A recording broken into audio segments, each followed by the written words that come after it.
Hello, everybody, and welcome to a brand new episode of Snack Break, the perfect podcast pop on while preparing your cup of tea or ideal snack or beverage. And wow, it feels like it's been a while since I've done this. And for the return of this show, we're doing something a little bit different today, but still the same nerdy topics that you would come to expect from this show. We're going to be discussing Doctor Who, or more particularly, the Doctor Who series 14. Season 1, whatever you want to call it, grand finale, Empire of Death, which I was lucky enough to be able to see in cinemas alongside The Legend of Ruby Sunday, which was a grand two-part finale of the first season of this brand new era of Doctor Who. So let's jump straight into it.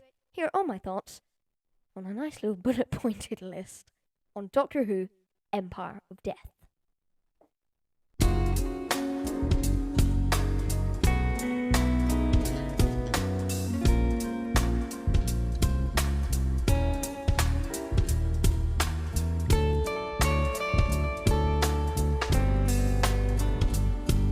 However, before we discuss the actual episode itself, let's talk a little bit about the cinema experience, because this is something that is relatively new for Doctor Who, from what I can tell.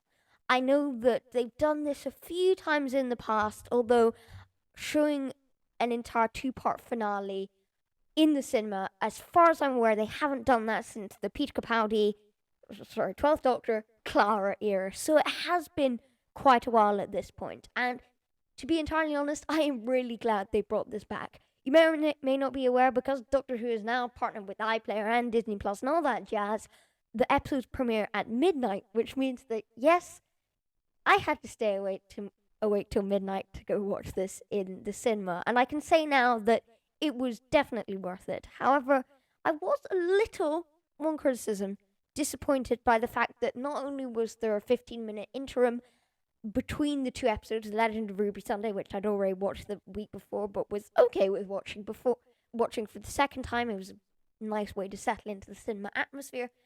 And also the fact that, and I think this is a fairly common issue that people have brought up, that it actually started off at, or Emperor of Death actually started in cinemas at 12:05. And I know some people were critiquing this purely because, they were scrolling Twitter or whatever, and there's spoilers straight away because it's Twitter, but I'm not really into that type of thing, or at least I'm not on Twitter. So that wasn't an issue for me. It was just that the friend I was going with opened up iPlayer and he went, it's released, and we still had about 3 minutes left on that timer. Obviously, the message from Millie Gibson, that was pretty cool. And in our cinema, I think this is going to be a fairly common thing, and it seems to be, from what I've heard, echoed across the interwebs, that the Doctor Who fans all united in a good countdown from 10, which was very fun. And again, it was just such a wonderful atmosphere to be in.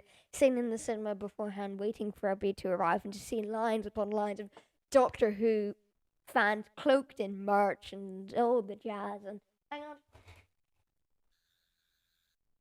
you might not be able to hear that, but I've got my sonic screwdriver here, or well, one of my many screwdrivers here. So I brought one for me, one for my friend, ready to watch the finale, and it was just really lovely to be in a room filled with Doctor Who fans. And this is going to make me sound like such a snooty nerd, but I'm going to be a snooty nerd for a bit. It does always annoy me slightly.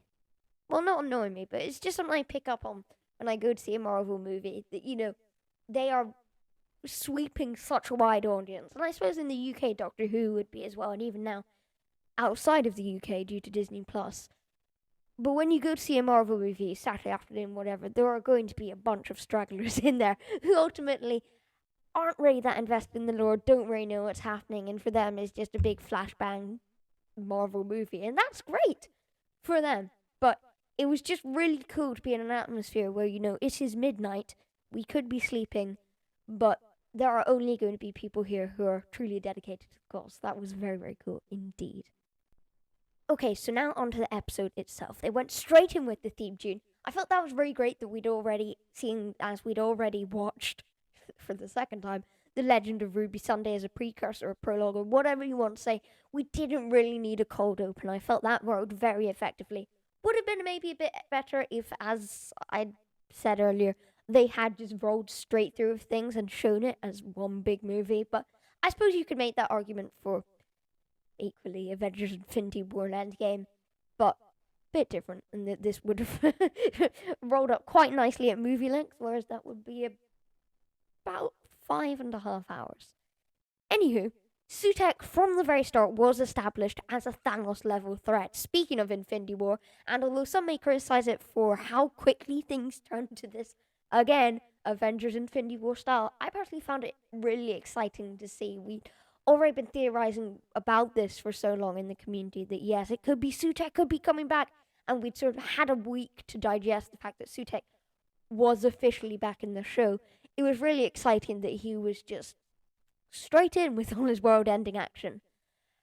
You could criticize that when we saw the Sundays, Ruby's family members, and everybody being killed off, we knew we're going to pull a Doctor Who on us. This certainly isn't permanent. But I felt personally that was just something you had to embrace. You had to go, okay, let's accept this as the threat that it is. Everyone's dead, and we should panic about this. And I felt that actually worked surprisingly well, that we weren't sitting there questioning. Actually, I think they're fine. They're going to bring them back because they won't kill them all off. I found that it actually worked, entirely okay. Speaking of interactions, the first interaction between Sutek and the Doctor, in my opinion, did feel a little unmemorable. Them standing just having a chat whilst his minions destroy life across the universe just felt a little too lackluster for me. I mean, the urgency that had been established earlier was sort of just ruined a little bit by the fact that the Doctor, Mel and Ruby were all just having a chat with Sutek. It just didn't quite work for me, but I'll accept that it was, in my opinion, just a lackluster moment. Spoiler alert, I found to be a very good episode. The memory TARDIS was straight back into action. It was great, and it really surprised me, and it's just something that goes for this entire season, how much the season has called back to old Who, and I'm not talking about new Who, if you consider that this is new Who. I'm talking about really old Who that we had a 15-year break after or whatever. And although the memory TARDIS, as usual for the season, doesn't rely on you having pre-existing Doctor Who knowledge, it certainly helped to have some. And even though I haven't watched old Who, I did appreciate some of the, Tom Baker's scarf. I could go into that scene. I think the Who-mobile was in there somewhere, which is a little bit random, but very fun. You could go in there and just point out so many things, which is very, very nice. And I think this is actually a pretty big takeaway from R2D2, yes, Russell T Davies' second era, as we are going to call it, is that so far, I believe that it's actually delicately balanced all the eras of the show thus far, which is very difficult. It's been going on for 60 years, albeit with the 15-year break. But it had really sort of balanced, tasteful references to New Who, 2005-2022, as well as surprisingly incorporating integral plot usage from old Who, yet never, in my opinion, becoming too reliant on it. It's a rambly video, but to briefly come back to the memory TARDIS side of things, I really liked the slowly dying dynamic was great. Obviously, they're just gradually losing hope. And while it may have been criticized, I thought the Doctor's emotion, yes, he cries a lot, the entire universe has just died. It was certainly well justified here. The performances of both Amelia Gibson and Bonnie Langford also shine through here, in my opinion, with Mel's battle against Sutek not only appropriately bleak, because she is one of the few people who are alive in the universe and is now being taken by this horrific thing, but you could argue a powerful metaphor for illness, physical or mental or whatever you prefer. It works very well, in my opinion. You also did have to feel for Ruby here, who, after basically rushing her mum away from unit, Mum, I'm fine, like a moody teenager or something. Partially, you could argue, in an attempt to find her biological mother, has watched her entire family die. Also, it goes without saying, he has been throughout the entirety of this season. Ncuti Gatwa was absolutely phenomenal, and I think we all know it. There's no more I need to say about that. he was just chef's kiss, amazing. I actually really liked the scene with the mother and the baby on the strange dusty planet. Although I'm not usually a fan of such dark scenes, it did definitely tug at your heartstrings. I felt that this was integral to the plot, and when the sweeping visuals can at times just feel like watching a big sandcastle being built by little baby Sutek, it was really nice to almost zoom in on one of those countless affected worlds. And while we're on the topic, the woman mentioned her husband being tall, and then later, once life is restored, we see her sitting with the baby alongside a large statue of what appears to be some sort of godlike totem pole. Is that her husband somehow? Although I did think the mystery and resolution of Sutek's doing was really enjoyable, it certainly felt like the weaker side of the episode.